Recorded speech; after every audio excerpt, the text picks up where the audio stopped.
Hello students, आज हम 8th class के साइंस का 9th चैप्टर जंतुओं में जनन के बारे में पढ़ेंगे। इस पाठ के अंतर्गत हमने पिछली वीडियोज़ में जनन की विधियाँ तथा लैंगिक जनन के अंतर्गत नर जनन अंग, मादा जनन अंग, निषेचन तथा भ्रूण का परिवर्तन के बारे में पढ़ा था।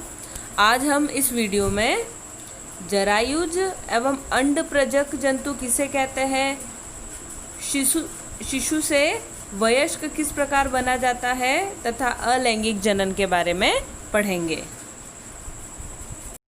बच्चों, हम सबसे पहले जरायुज एवं अंड प्रजक जंतु किसे कहते हैं उसके बारे में पढ़ेंगे।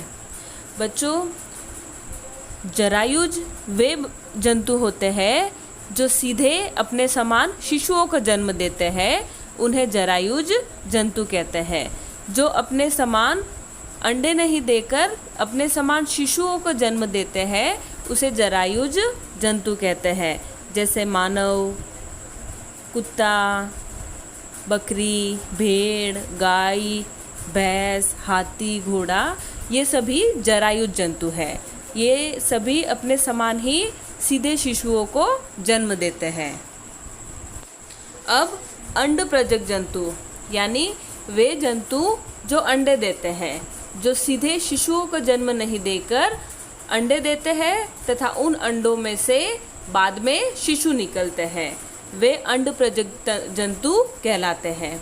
वे जंतु जो अंडे देते हैं उन्हें अंड प्रजक जंतु कहते हैं। जैसे मुर्गी, विभिन्न प्रकार के पक्षी, जलीय जंतु, यह सभी अंडे देते हैं और इन्हें अंड प्रजक जंतु कहते हैं। तो बच्चों, अंडे देने वाले जंतुओं को अंड प्रजक जंतु कहते हैं तथा सीधे शिशुओं को जन्म देने वाले जंतुओं को जरायुज जंतु कहते हैं।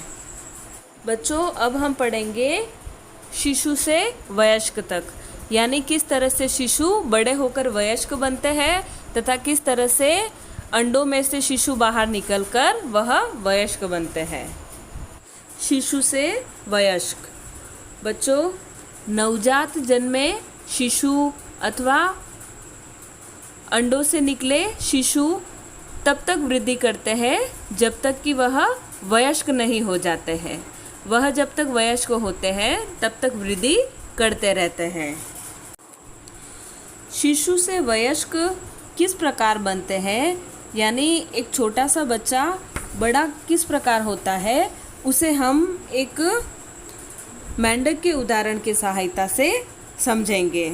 इसे हम मेंढक के जीवन चक्र की उदाहरण की सहायता से समझेंगे। मेंढक के शिशु से वयस्क बनने की यह प्रक्रिया 3 अवस्था में यानी 3 चरण में पूरी होती है। सबसे पहले अंडा से लार्वा बनता है तथा लार्वा से वयस्क मेंढक बनता है।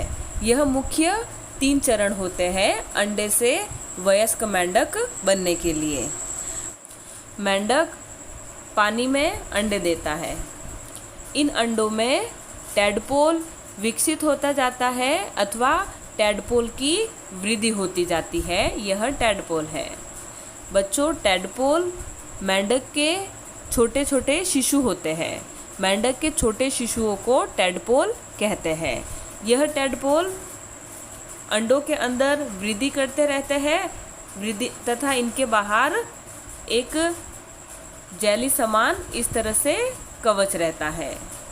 इन टैडपोलों के चारों ओर जेली समान एक कवच रहता है। टैडपोल धीरे धीरे अंडों के अंदर वृद्धि करते जाते हैं। पहले इनके इस तरह से टैडपोल के 2 पैर बनते हैं, फिर धीरे धीरे 4 पैर बनते हैं और यह अपना फिर जब इनके 4 पैर बन जाते हैं तब टैडपोल अपना कवच यानी जेली नुमा इस कवच को छोड़कर बाहर निकल जाते हैं। जब टैडपोल धीरे धीरे वयस्क होने लगता है तब यह अपना कवच छोड़ देता है, यानी अपने कवच से बाहर निकल जाता है। कवच से बाहर निकलने के बाद में यह पूर्ण रूप से वयस्क बन जाता है और इस तरह से मेंढक बन जाता है। तो बच्चों, इस तरह से मेंढक के अंडों से टैडपोल तथा टैडपोल से मेंढक, वयस्क मेंढक बनते हैं। मेंढक इस तरह से अंडे देते हैं। इन अंडों में छोटे छोटे शिशु, जिन्हें टैडपोल कहते हैं, वह विकसित होते जाते हैं। टैडपोल विकसित होने के बाद में, अर्थात थोड़े वयस्क होने के बाद में, अपने इस कवच अर्थात अंडों से बाहर निकल जाते हैं। अंडों से बाहर निकलने के कुछ समय बाद यह टैडपोल पूर्ण रूप से वयस्क हो जाते हैं और मेंढक कहलाते हैं।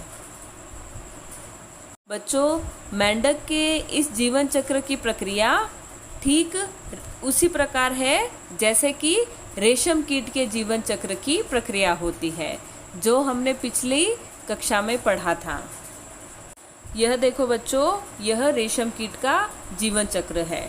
रेशम कीट के जीवन चक्र में भी ठीक इसी प्रकार से, रेशम कीट के जीवन चक्र में रेशम कीट शहतूत के पत्तों पर बहुत सारे अंडे देती है। इन अंडों से इस प्रकार के लार्वा निकलते हैं, जो बड़े होकर इस प्रकार के लार्वा बन जाते हैं। इन लार्वा द्वारा प्यूपा बनता है और प्यूपा पुनः विकसित होकर इस तरह से रेशम कीट बन जाता है। तो बच्चों, मेंढक तथा रेशम कीट का जीवन चक्र लगभग एक समान ही होते हैं। यह पहले अंडे देते हैं, अंडों से लार्वा निकलता है, लार्वा से प्यूपा बनता है तथा प्यूपा से पुनः रेशम कीट बनता है। ठीक इसी प्रकार मेंढक पानी में अंडे देता है। इन अंडों में टैडपोल विकसित होता रहता है। यह टैडपोल जब थोड़ा विकसित हो जाता है तो अंडे से बाहर निकल जाता है। अंडे से बाहर निकलने के बाद यह टैडपोल पूर्ण वयस्क होकर मेंढक बन जाता है, अर्थात वयस्क मेंढक बन जाता है। तो बच्चों, इस तरह से अंड प्रजक जंतु यानी अंडे देने वाले जंतुओं में शिशु से एक वयस्क जंतु इस प्रकार बनता है। अब हम पढ़ेंगे अलैंगिक जनन के बारे में। बच्चों, जिस तरह से लैंगिक जनन के अंतर्गत नर युग्मक तथा मादा युग्मक के मिलने से एक नए जीव की उत्पत्ति होती है, उसे लैंगिक जनन कहते हैं। लैंगिक जनन के अंतर्गत नर व मादा दोनों के युग्मकों की आवश्यकता होती है। लेकिन बच्चों, अलैंगिक जनन में इस प्रकार के जनन में केवल एक ही जनक नए जीव को जन्म दे सकता है। यानी अलैंगिक जनन में नर या मादा, इन दोनों में से कोई एक ही जनन, इन दोनों में से कोई एक ही युग्मक पूरे एक नए जीव को जन्म दे सकता है। अलैंगिक जनन में नर तथा मादा दोनों के युग्मकों की आवश्यकता नहीं होती है। इन दोनों में से कोई एक, या तो नर या मादा, इन दोनों में से कोई एक जनक द्वारा जीव को जन्म दिया जाता है। इस प्रकार के जनन को अलैंगिक जनन कहते हैं। जैसे हाइड्रा में मुकुलन से नया जीव विकसित होता है, इसीलिए इस प्रकार के जनन को मुकुलन कहते हैं। यह देखो बच्चों, हाइड्रा में मुकुलन, यह एक जलीय जीव होता है जो बहुत सूक्ष्म होता है। हाइड्रा में जनन अलैंगिक जनन होता है, यानी इनमें नर तथा मादा दोनों युग्मकों की या दोनों जनकों की आवश्यकता नहीं होती है। इनमें या तो नर या मादा, इन दोनों में से ही कोई एक जनक द्वारा ही नए जीव की उत्पत्ति हो जाती है। यह देखो बच्चों, हाइड्रा में मुकुलन, यानी हाइड्रा में इस तरह से एक से अधिक उभार दिखाई दे सकते हैं। हाइड्रा के पूरे शरीर में इस तरह से एक से अधिक उभार दिखाई दे सकते हैं। यह उभार विकसित होते एक नए जीव है। यह जो उभार है, इन उभारों द्वारा एक नया जीव विकसित होता है। यह देखो बच्चों, और इसे मुकुलन कहते हैं। उभार विकसित होते एक नए जीव होते हैं जिन्हें मुकुलन कहते हैं। यह देखो बच्चों, यह उभार बड़ा होकर तथा वृद्धि कर कर इस तरह से एक नए हाइड्रा को जन्म देता है। दिखाई दे रहा है बच्चों, यह एक हाइड्रा है, यह एक हाइड्रा का शरीर है और इसके शरीर पर इस तरह से एक से अधिक उभार दिखाई देते हैं। यह उभार विकसित होते एक नए जीव होते हैं और इन्हें, इस उभार को मुकुलन कहते हैं।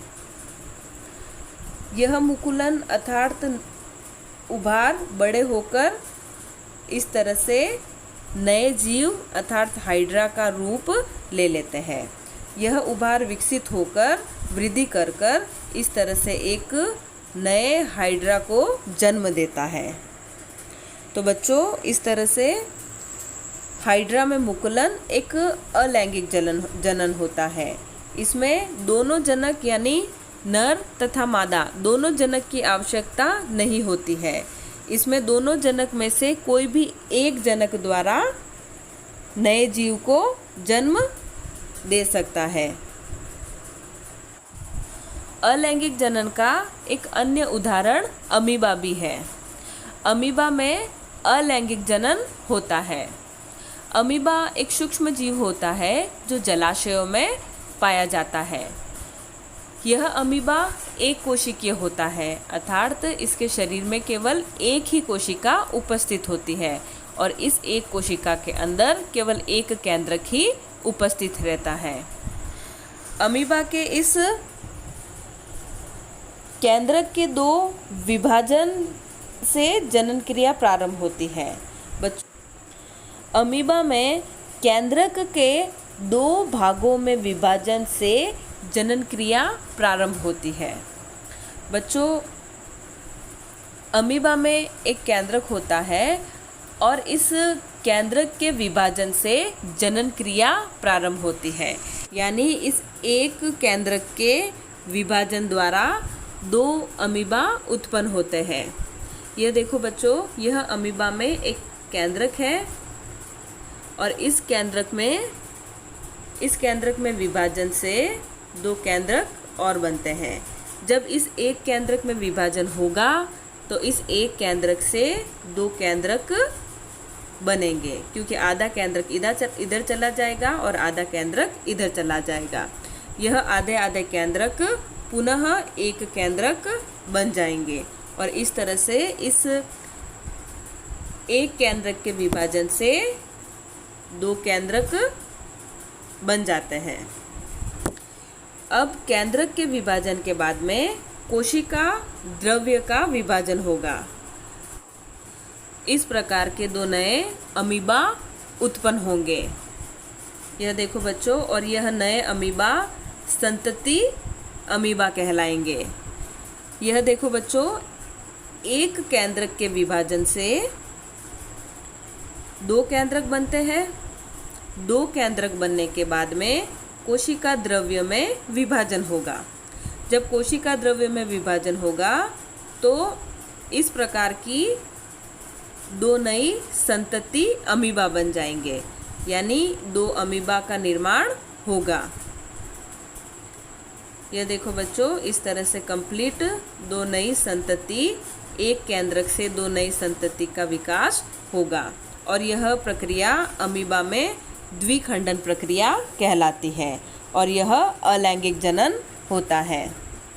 बच्चों, इस प्रकार के अलैंगिक जनन को, जिसमें जीव विभाजित होकर दो संतति उत्पन्न करता है, उसे द्विखंडन कहते हैं। बच्चों, जिस अलैंगिक जनन में एक जीव विभाजित होकर यानी बंटकर दो संतति का निर्माण करते हैं, उसे द्विखंडन कहते हैं। तो बच्चों, इस तरह से अमीबा तथा हाइड्रिया में अलैंगिक जनन होता है, यानी इनमें नर तथा मादा दोनों, जनन के लिए नर तथा मादा दोनों की आवश्यकता नहीं होती है। इन दोनों में से कोई एक जनक की आवश्यकता होती है और इस एक जनक द्वारा ही नई संतति अर्थात नए जीव का निर्माण हो जाता है। बच्चों, हाइड्रिया तथा अमीबा अपने शरीर के किसी भाग से एक नए जीव को उत्पन्न करते हैं या एक अपने समान नई संतति या नए जीव को उत्पन्न करते हैं। इस प्रकार का जनन अलैंगिक जनन होता है और इस प्रकार के जनन में अलैंगिक जनन में या तो नर या मादा इन दोनों में से कोई एक जनक द्वारा ही एक नए संतान संतति या एक नए जीव का विकास या निर्माण हो सकता है। अलैंगिक जनन द्वारा एक नए जीव की उत्पत्ति हो सकती है। अलैंगिक जनन के अंतर्गत एक जनक द्वारा ही एक नए जीव की उत्पत्ति हो सकती है। इसके लिए दो जनकों की आवश्यकता नहीं होती है। एक जनक द्वारा ही नई संतति अर्थात नए जीव को उत्पन्न किया जा सकता है। तो बच्चों, इस प्रकार का अलैंगिक जनन कई प्रकार के सूक्ष्म जीवों यानी छोटे छोटे जीवों में होता है। सूक्ष्म जीवों में अलैंगिक जनन ही अधिकांश पाया जाता है। तो बच्चों, आज हमने शिशु वयस्क किस प्रकार होता है उसके बारे में पढ़ा तथा अलैंगिक जनन क्या होता है उसके बारे में पढ़ा। हम अपनी अगली वीडियो में कोई नए अन्य चैप्टर के बारे में पढ़ेंगे।